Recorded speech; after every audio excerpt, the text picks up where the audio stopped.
All right, fractions, subtracting with renaming. I grew up with something called borrowing. So here's the deal. We're looking at this problem of 5 1/3 minus 3 2/3. Well, we always have to start in what we would tend to call the ones column, or now that we're dealing with fractions, with the fractions. Don't be dealing with your whole numbers yet. And so because the denominators are the same, we can just deal with the numerators. But I'm trying to take a 2 away from a 1, and that cannot be done. So I need to borrow. So I'm now looking at the whole numbers, and this is a 5, so I can borrow 1 from that. So I have crossed out the 5 and I have left a 4 above it. And when I took the 1, I'm borrowing one whole thing. And the one whole thing needs to have a denominator of 3 because that's what I'm dealing with in terms of my fractions. So what does the numerator need to be? It has to be a 3 as well in order to be equal to one whole thing. So now it's kind of like if you'll think about money. Originally this might have been 5 1/3 dollars, or 5 and 30 cents, or 33 cents is what it actually works out to. Well, I'm borrowing a whole dollar. So now I need to add my whole dollar to the money that I had to begin with. And so now what I've actually got is 4 pieces of something that was cut into thirds.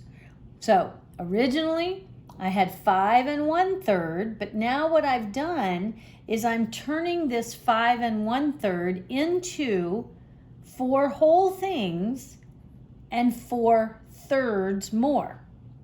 And if you were to put those two numbers back together, you'd end up back at this 5 1/3.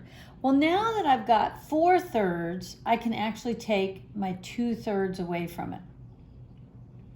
So it's 4 minus 2 gives me 2. So that's what I've done over here. I wrote down 2 thirds. That's my answer.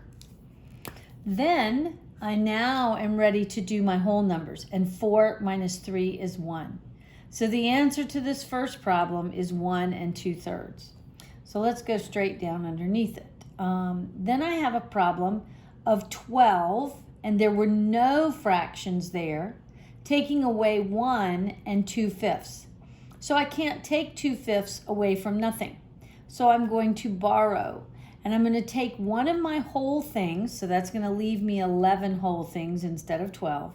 And the whole thing that I took, I could cut it up into as many pieces as I want to cut it up into, but I'm already dealing with fifths, so that's how many pieces I want to cut it into.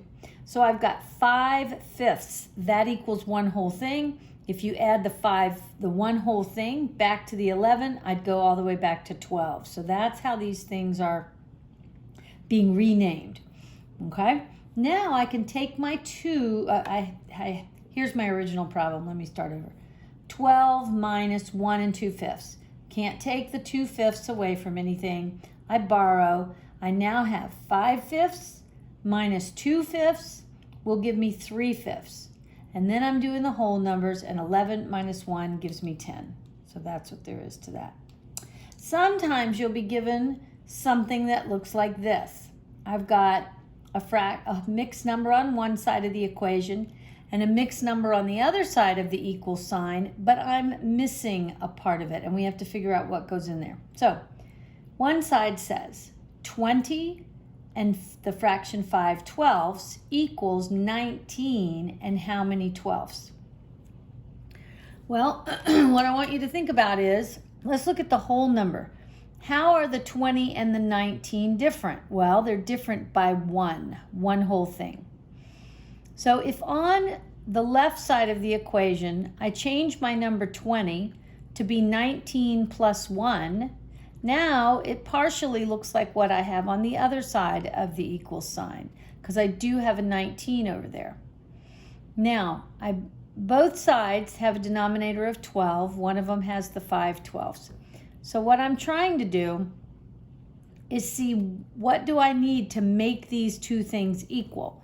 Well, since 19 plus 1 equals 20, I need to do something to this 1 to turn it into a fraction so that I can add it to my 5/12, because that's what I want over here is a fraction.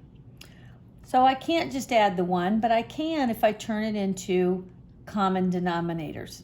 And so the 1 needs to become 12/12. So that's what I've done. So I now have a 19, which coincides with the 19 in the answer. The 12/12 plus the 5/12 is going to give me 17/12. So the 17 is what, in fact, is missing from this answer. So 17 would be the missing answer. Let's go down and do another one. So I have 6 2/5, and it is equal to some whole number and 7/5. Well, if I take my 7/5 and I break it up into the whole number 1 and a fraction, the whole number 1 needs to be 5/5. That's the same as 1. And that 5/5 plus 2/5 would equal 7/5.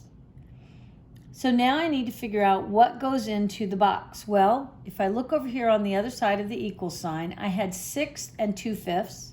So now I can see I have a 2/5, but I also have the whole number 1. So 1 plus what equals 6? Well, 1 plus 5. So I am missing the number 5 in the box, and that would give me the missing number. So 6 2/5 is going to equal 5 7/5.